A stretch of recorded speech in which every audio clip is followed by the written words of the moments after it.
What's going on, everyone? Welcome back to the Real Vision Crypto Daily Briefing. I'm Jeremy Varlow, filling in for Ash Bennington, who is taking a well-deserved break. I like to think that Ash is somewhere with a button-down Hawaiian shirt and a cocktail in hand. Ash, hope you're having a lovely vacation. I'm super excited to be hosting the show today. We've got a great guest. I'm joined by Robbie Ferguson, co-founder of Ethereum Layer 2 and Web3 gaming protocol Immutable. Robbie, welcome back to the show. Thanks, Jeremy. Good to be here. Great to have you back. Just a quick note for our viewers. We're pre-recording this episode as Robbie is across the pond in Australia. It's early morning on the 6th, his time, late in the afternoon on the 5th, my time. So we won't be covering any price action or top stories today, as Elaine covered that earlier on the show. By the way, before we get into things, viewers, if you are not a Real Vision member yet, please go to realvision.com/crypto to sign up. All the content there is completely free and will remain so. This is where you're able to watch the newest episode of Raoul Pal's Adventures in Crypto, which premieres live every Friday. Let's get into things. Like I said, we've got Robbie Ferguson here. I'm super excited to chat to you, Robbie. I'm a bit of a gamer myself, although not as much as I was when I was a kid. But yeah, I've been following Immutable story very closely over the last couple of years, and it's been great to see the progress you guys have made. Before we get into things, maybe you can just, for our viewers who might not be familiar with you, talk a little bit about your background, your story, how you got into the crypto space, and how Immutable came to be. Yeah, absolutely. One of the stories I think is fairly useful is, so for a bit of context, I've been building tech startups for the last decade with my brother mainly. And we both taught ourselves initially how to code, and we were also massive gamers. So there was actually a story where we used to play on RuneScape a bunch, and James had a RuneScape account that was much better than mine. And one day I went on it, we shared an account, which is kind of against terms of service, went into the wilderness and pretty much lost all of his stuff. And I was feeling so guilty that I went on and I spent all my pocket money and I bought gold so I could buy back these assets. And the next day, the account got banned for real world trading. And then I think 6 months or 12 months later, RuneScape rolled out JagX bonds where you could just directly buy with cash in-game gold. And so I think it was pretty clear early on that this stuff really mattered, but you had zero rights in these ecosystems and universes. The other game we really loved was League of Legends. And so actually our first startup was a League of Legends wagering startup where you could bet on your own matches, which eventually failed as it kind of shut it down for terms of service breaches. And after that, we built a Shopify competitor, which leveraged machine learning to automatically optimize your store based on pricing and copy. That was a bunch of fun. We built some sort of quite successful hardware and consumer product categories out of that to kind of showcase the platform. And we got into crypto in around 2014. And I liked Bitcoin, but I wasn't obsessed with it.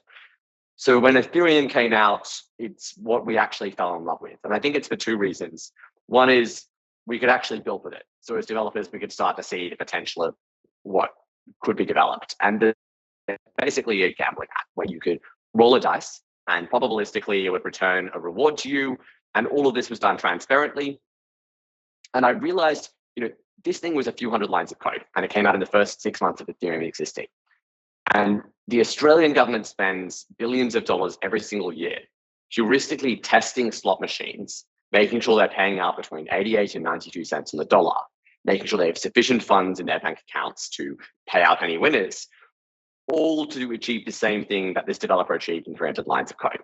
And then what Ethereum did that the government could never do was decentralize and allow every single person who played with this machine to own a piece of the network. And that to me was magic. That was how we could essentially, within the sort of confines of capitalism, create a system of incentives that was much, much better for the prices for where businesses would eventually mature to, which are collectively owned, where fees are typically lower. And I think we're seeing that trend in a lot of DeFi today. It's a long way before it starts to impact Web2 companies, but it's something I'm quite passionate about. And so we started actually by building trading bots while we were, I was at university. My brother was the lead engineer at a $1 billion e-commerce store down here in Australia. And after a few years of building trading bots, first on Poloniex, and then we switched to DEXs and some derivatives, we realized we really wanted to fundamentally build stuff that people would use, because it was 2017 and there was no mainstream use of crypto outside of payments. And honestly, I would say that is still the case today. And so we had a look at a bunch of stuff, and we initially started writing a white paper for the Distributed Autonomous Bank, or DAB, which was effectively a lending protocol very similar to Compound.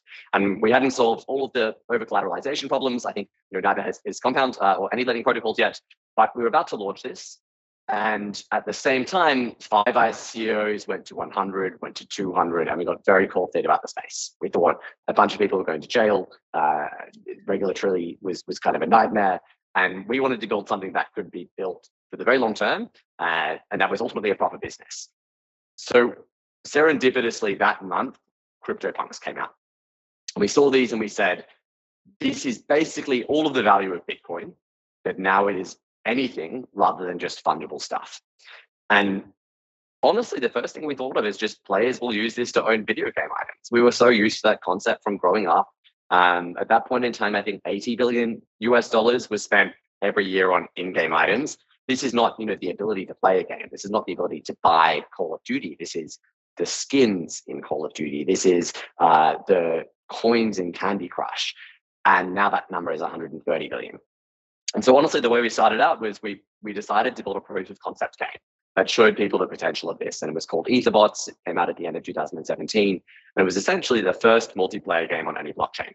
Now, playing around today, I don't advise, because all of the logic of this game is on-chain. So it's extremely expensive. I think it costs you hundreds of dollars for a single match. And so we very quickly learned, for instance, what on-chain gaming versus off-chain gaming would do. And we formed this view that basically Ethereum or blockchain should be this asset layer that empowers people with self-custody over digital assets. But everything else, you'll likely have some form of a centralization spectrum.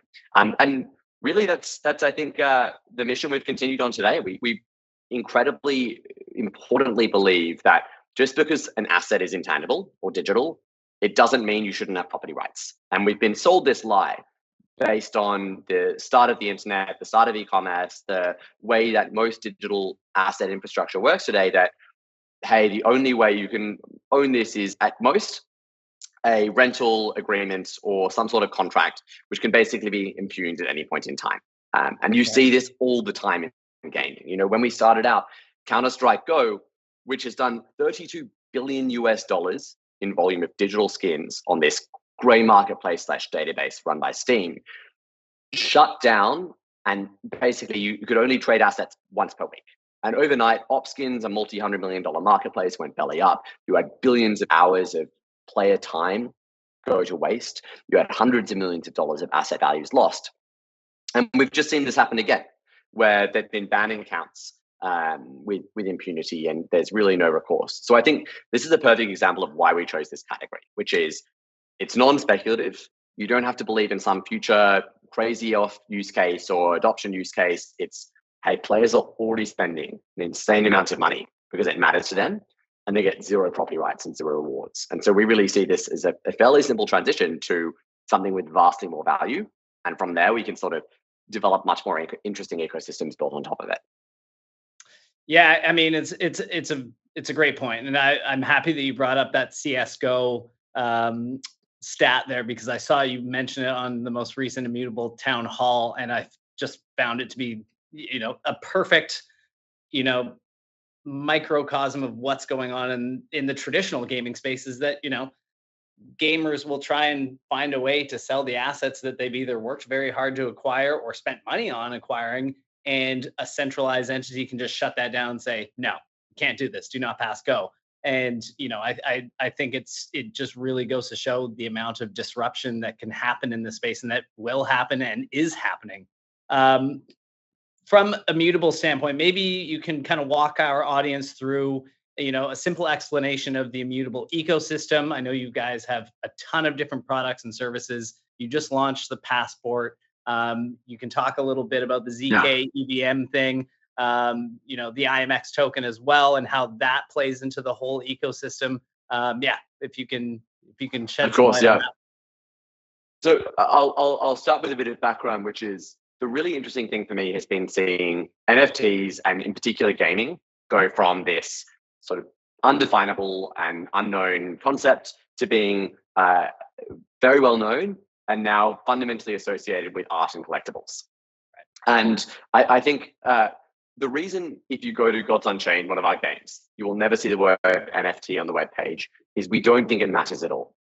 For us, the important thing is that players have property rights and economic guarantees around scarcity and future trading abilities. It's not, hey, this is how the technology under the hood works.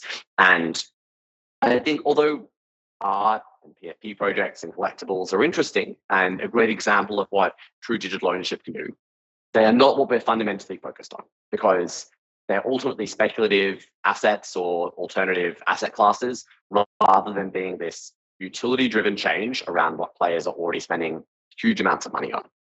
And the really interesting thing has been seeing gaming become essentially the most competitive category in crypto. So over the last 3 years, every single new layer 2, layer 1 blockchain competing with Ethereum has basically had as the mantle that they want to win gaming, because it proves that they have consumers and ultimately there's been an insane amount of money invested into this category, roughly 15 billion US over the last 3 years, which is more than, for context, any other shift in distribution, mobile, social, free to play in history. And we're now sort of seeing those games come live over the next 6 to 18 months. But what we've really tried to build is, how do we be the one-stop shop that solves all problems for gamers? And so today we have hundreds of games building on the platform. We would have the largest market share, especially now we've combined with Polygon, out of pretty much any blockchain in the world. We've got a multi-billion-dollar token, which is used to drive a lot of ecosystem incentives to adopt the platform. And ultimately, our goal is, how do we help solve the core problems for these game developers in getting these games launched? And that means everything from their game design, their economics, their user experience, the developer experience, the scaling problems. And you've probably seen our recent partnership with the Polygon folks, which is useful to touch on as well, which is at the end of last year, we had roughly 45% market share. So did Polygon for gaming. We were onboarding a ton of games, but it was getting extremely difficult for games to A, choose where they wanted to go, and B, the competition was just getting to the point of ridiculousness.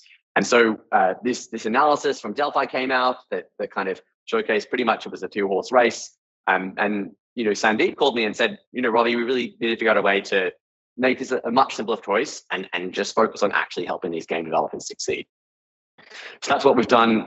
We've basically built the Immutable ZK EVM, where Matic is a staking token, Immutable is the platform infrastructure built on top. And the most important thing is, A, we can unify fragmented liquidity across all of these different rollups, marketplaces, wallets, and contexts. And B, we can really unify our sort of go-to-market efforts and really just provide a sane, single default place for game developers to build. And the results of that has been pretty insane. So last month, June, has been our largest month by value of onboarding games in the company's history. And this is on top of 3 consecutive quarters of growth. And what we're seeing is a lot of Web2 game developers who are now shifting over rather than a lot of Web3 native game developers. And I think that's because early on in gaming as an industry, the only way for you to successfully compete was if you had enough expertise to say, here's how you build a community, here's how you do successful primary sales, etc. But ultimately, a lot of these developers are going to fail at building successful games. And we really want ordinary game developers to just be able to build their game with a real economy without having to worry about all these Web3 components. And that's the bridge that we're really trying to solve with Immutable. That's awesome. And I was just about to jump into that Polygon partnership because when I first heard about it back in March, I was like, well, wait, like, aren't these the two biggest players in the space? Like, for them to collaborate is like quite earth-shattering an announcement for the Web3 gaming sphere. Like, this is 1 and 2 coming together. And, as I thought about it, it made a lot more sense because Web3 gaming is in such a nascent early stage that, what better than, the two biggest players working together, a rising tide lifting all boats, as people like to say. And it started to make a lot more sense when, the details of that came out. I watched your interview with Sandeep on Bankless, and it was like just kind of this aha moment. It was like, yeah, I mean, this is the natural way to onboard these people into gaming is to collaborate, with the biggest players. It's just a really refreshing way of doing things. And I think that's very cool. Kind of following up on that question, or when it comes to like developers, it's kind of a chicken before the egg thing. It's like, who do you need to Yeah. onboard first? Is it the developers? Is it the huge studios? Is it the gamers themselves? Like what is the most important part of that? Yeah, you've struck on, I think, a great note, which is there are so many different products to solve for in order to unlock success here. So really, over the last 3 years, if you're a user adopting a Web3 game, you've had to use a wallet where you have to write down your seed words, or you have to use something that's ultimately custodial. And we don't want either of these. We're not a fan of custodial wallets. We think the whole point of this is to default to economic property ownership, not just your credentials being stored on someone else's server where they can operate on your behalf. And we also don't think that we'll be able to get anywhere if users have to write down 24 words or remember a private key, and they can have all of this stolen with all of these warnings shouted at them. And so I think the first thing to solve for is how do you make sure the user funnel is smooth? And we've done a lot of work here. A lot of other people have done a lot of work here in terms of fiat on ramps. But we just recently launched the Immutable Passport, which means you can sign up with email, you can OAuth, but it's completely self-custodial under the hood. So you can literally sign up in under 5 seconds to a wallet. And I think that's critical because if you know much about gaming, especially mobile gaming, it is all performance marketing competition. It's how cheap can you get your acquisition costs, how much better can you get your retention costs, and then how well can you monetize. And we are killing 95% of user conversion at this acquisition stage when we ask them to sign up with some sort of Web3 wallet. So I think that's first really key. And the second thing is, obviously, in order to get players, you need content. Gamers won't come unless there's things to play. And so what we really focus on is how do we win over game developers and how do we help them succeed? I think that has a few things under it. The first is, for some reason, most alternative blockchains have gone down the path of developing proprietary languages for tooling and developing in blockchain, and things like Cadence or Rust. And a lot of this new languaging we don't think is particularly effective because ultimately, even using Solidity is incredibly difficult with all of the boilerplate codes and templates that are out there. And our view is it should be as simple to use as Stripe for the vast majority of game developers. And what Stripe pioneered was, you could set up payments with APIs and you didn't have to have specialized technical experience. You just had to be a general developer. We think the same thing should be true for game developers.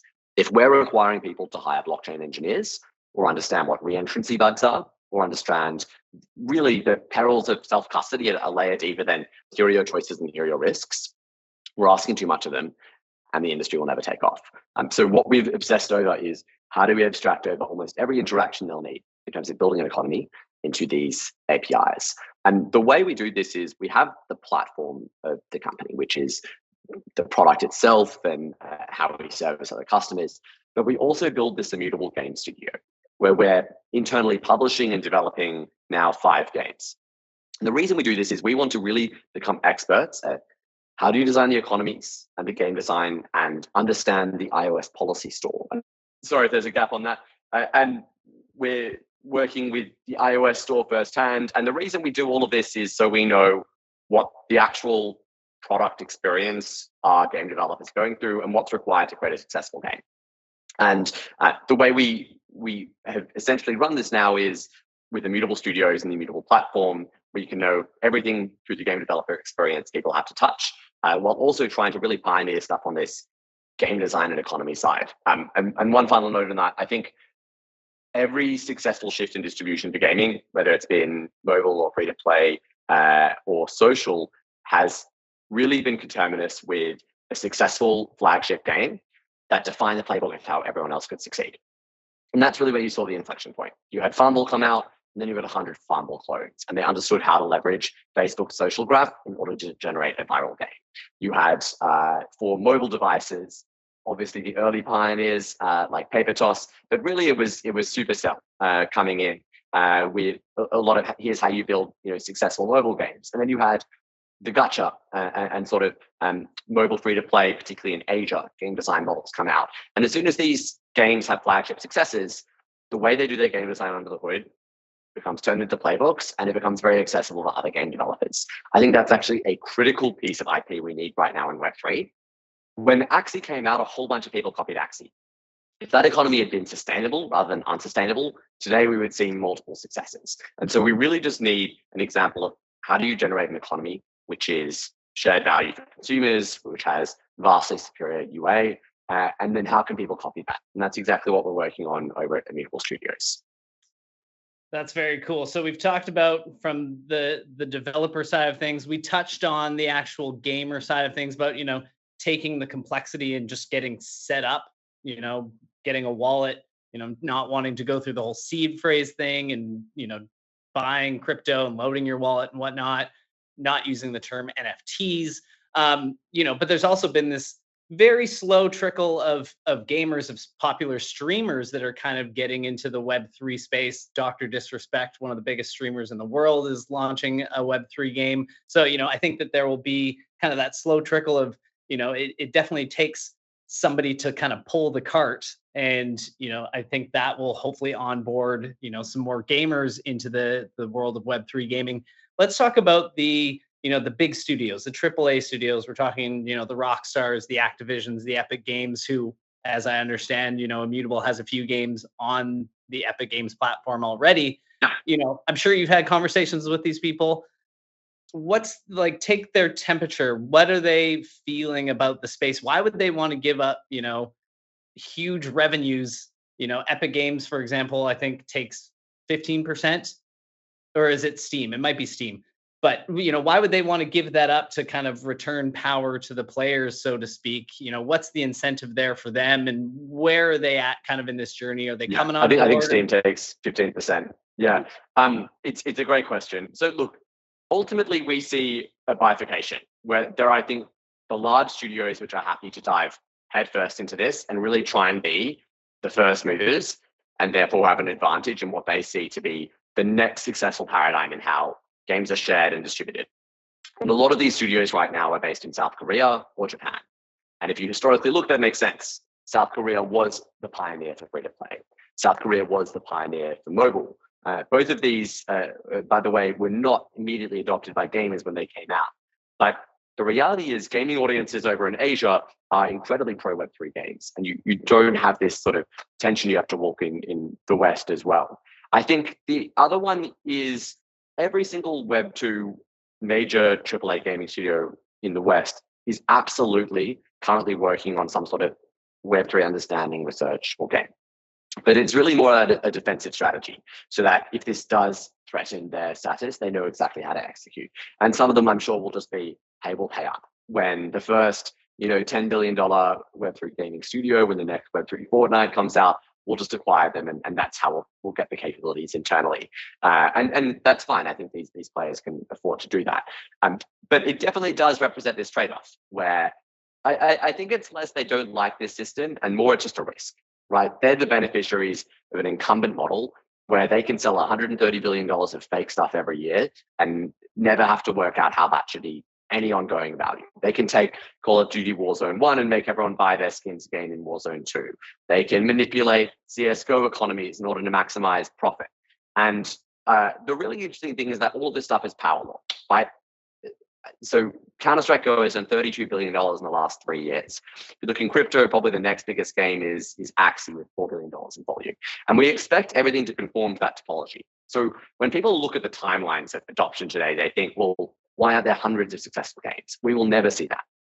You will see a giant successful game, which has more volume than everything else combined. The second will then have more volume than everything else combined. And it's going to be incredibly hit-driven in terms of what's successful. I think the beautiful thing is you can actually run a much smaller game with this idea of 1,000 true fans, and you can actually create a successful sort of sustainable economy through that too. So I think Web3 is going to be incredibly good for indie developers. We see it being incredibly community driven.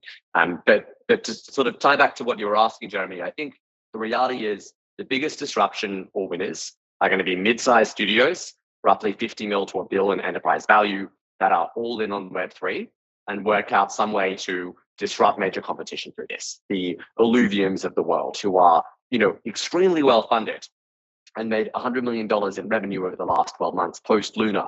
But ultimately, they're completely committed to leveraging Web3 in everything they do and sharing a huge percentage of value. So their, I guess, unique value proposition is 100% of all proceeds are shared with ILV token holders. And so I like that. That's who I'm probably most bullish on in the next couple of years. I'm particularly bullish on Asia, Mobile, but I think we will see very large studios. I mean, Maple Story is literally being put on the blockchain, which is one of Korea's largest gaming publishers. So I think there's a lot of interesting opportunities there.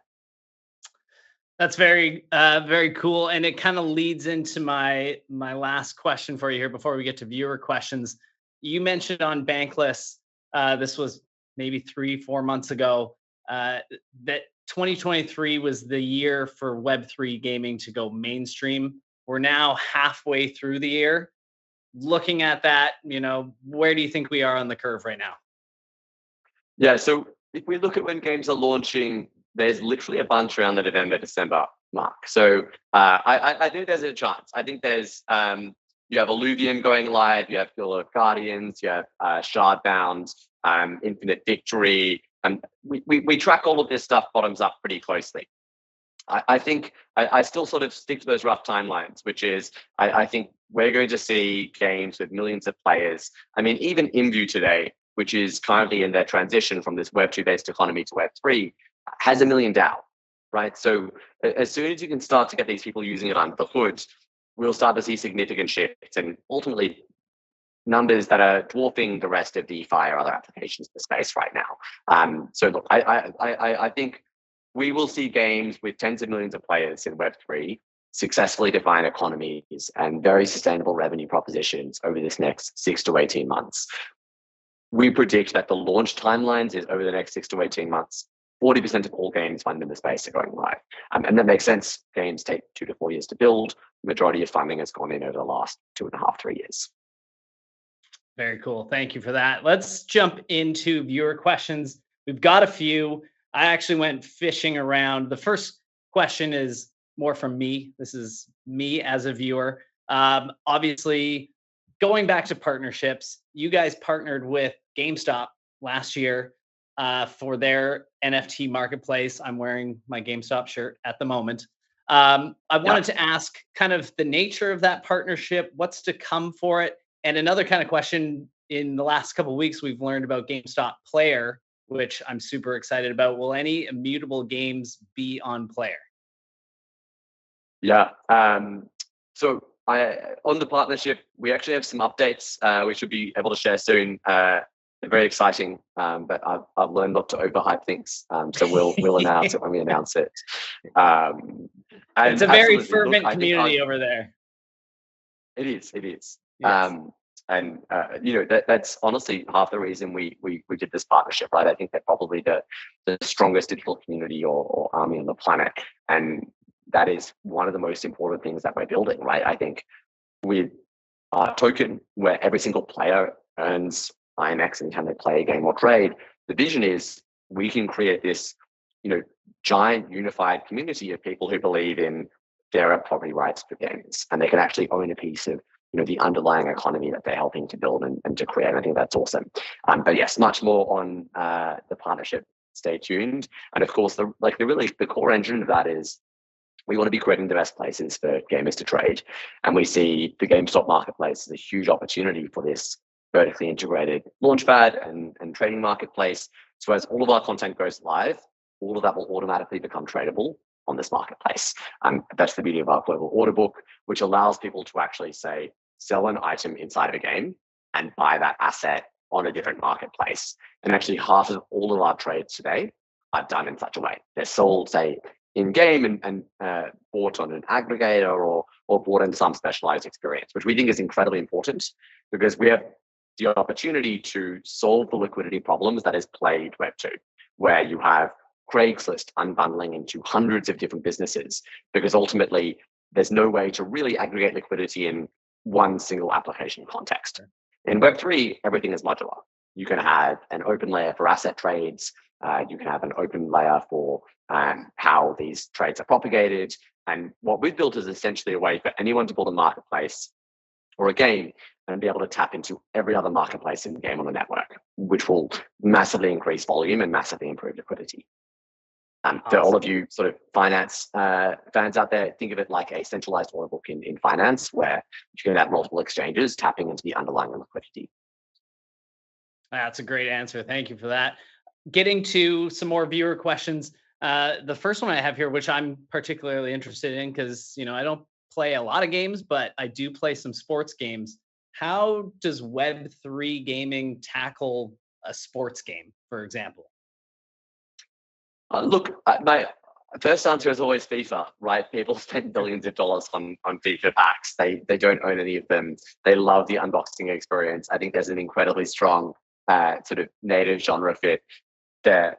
There's a lot of cool stuff coming around, say, fan-controlled football or governance and how people can actually own more of these assets. I think there'll be a lot more intersection between real-world value and between the games themselves bridged by Web3. So you might be able to have buy a player's card, and based on that player's actual performance, the value of your card is going to go up and down. And so you can intersect with the real world in much more interesting ways.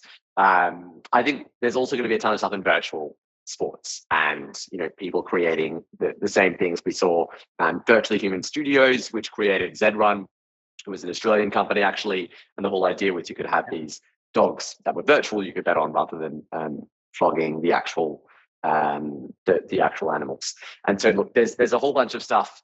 We're pretty excited. We've got multiple sports titles. I think some of them already announced internally, and there's obviously huge opportunities for how do you connect it with real world IP value, and how do you connect it with real world events in terms of what's actually going on in those underlying sports. Yeah, that's interesting. I hadn't even really thought about that. But one thing I was thinking of is like, in NBA, you create a player, you create yourself, and you have like a home base, which is your house, I guess, so to speak. You could be collecting assets and putting them up on the walls, and it could be Los Angeles Lakers, for example. You collect enough of those assets, the Lakers send you a thing, for 50% off a t-shirt or whatever the case may be, or tickets or a fan meet or something like that. So yeah, I hadn't really thought about that. And yeah, you make very, very good points there. And we kind of touched on it a little bit. Will we get any sort of information about any kind of AAA partners that might be coming along to Immutable anytime soon? Or are there any current roadblocks to releasing that info? The roadblocks are mainly on the partner side, where they're just trying to time the announcement. The big shift in macro has been they no longer feel the pressure to sort of announce they're doing something in the space. But yes, definitely stay tuned. We will have news here at some point. Good to know. And then just going back to Epic Games, this is our last question here. How did the NFT transactions work with Epic, which is still kind of a Web 2 platform, so to speak? Does Epic Games get a piece of every sale? Do they just list the game? How does that work out exactly? So as far as my understanding so far is trading is not supported natively in the Epic Store. So people would be trading on other marketplaces. It's just a way to distribute the games and content. Obviously, that's one of the next stages. And I think, again, the beauty of what we can do with this global order book is have native trading. So people could be on GameStop Marketplace and people could be selling on the Epic Store. That makes good sense. We're going to wrap up here. We always finish our show with key takeaways. Robbie, if you want to give us one, maybe two of your key takeaways about the state of Web3 gaming, where we're at and where you think we're headed, to wrap us up here. Yeah, one thing I didn't really touch on is Asia is incredibly bullish on Web3 gaming right now. We're seeing more developers than ever from Web2 apply from that area. You have Japan literally saying NFTs are a core area of national interest, one of the top 5 for the next year. You have the Hong Kong government creating quite literally a Web3 gaming fund. And all of South Korea being incredibly positive to Web3 games, with some of the biggest AAA studios in the world, like Nexon, already deciding to build full-on projects in Web3. So we're particularly excited about mobile-driven collectible games in that region right now. We're really going hard with that in terms of some of our internal projects. The second thing I would say is we should expect to see a lot of these games that have been funded start to go live over the next 6 to 18 months. And the thing I always caution is it's going to be this power law driven topology in terms of successes. There'll be one success that makes anything else look much smaller, but all we really need is one major mainstream hit for the 100 million players that play it to experience a much better value offering. That's the magic moment where they're like, well, I've been screwed over by developers for the last 10 years, and now I can actually have guarantees and have property rights. And I think that's the moment when we start to build this community of people who demand more for their assets. So that's probably what I'd lead with, that we are absolutely here to stay, and we're really excited about the sort of the new scale that's been brought by this Polygon partnership. Yeah, I share your excitement. I appreciate your time. Ladies and gentlemen, Robbie Ferguson of Immutable, thank you so much for coming on the show. It was a pleasure having you. It was great to chat to you today. Thanks for having me, Jeremy. Awesome. Well, that's it for today, everyone. As I mentioned at the top of the show, make sure to check out our website, realvision.com/crypto. Again, that's free for all your crypto content. We will be back tomorrow with Ruben Mayer from Engrave to talk about cold storage.